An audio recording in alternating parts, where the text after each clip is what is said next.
আমাদের প্রিন্সিপালের গায়ে ওরা কেমনে হাত তুলে আমরা যখন বিবৃতি দিব যে আমাদের স্টুডেন্ট এতগুলো মারা গেছে, ওরা যমুনা টিভিতে বলতেছে 20 জন, এখানে দুইটা সেকশনের 30 জন, যমুনা টিভিতে বলতেছে যে 20 জন মারা গেছে, কিন্তু আমাদের দুইটা সেকশনের 30-60 জন মারা গেছে, দুইটা সেকশনের একজন বেঁচে নাই। এখন এই যে যে আন্দোলনটা হচ্ছে এটা কি নিয়ে? এটা আমাদের যৌক্তিক দাবি যে আমাদের প্রিন্সিপালের গায়ে হাত তুলছে, এটা একটা সুষ্ঠু দলনের আর্মি হাত তুলছে। জি। কি কারণে?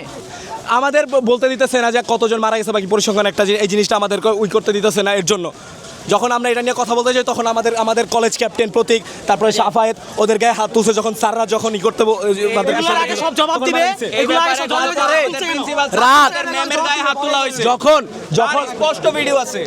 আমি বলি যখন এখানে এসে খবরে বলছে যে 8টার ভিতরে সব উদ্ধার কাজ শেষ হয়ে গেছে, তখন 2:15-তে এখানে অ্যাম্বুলেন্স 17টা অ্যাম্বুলেন্স আর পুলিশের গাড়ি কি করে ভিতরে যায়, কি করে? আমার এটা হিসাব দেন।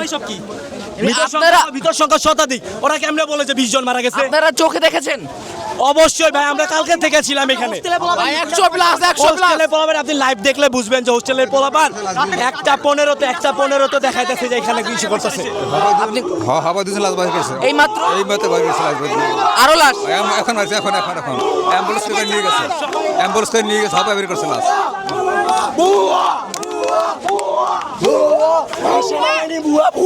সেনাবাহিনী বুয়া তারা যতজন নিহত সংখ্যা গোপন করছে তারা সত্যি কথা বলে নাই। নিহত 200 প্লাস, কিন্তু তারা বলছে মাত্র 20 জন।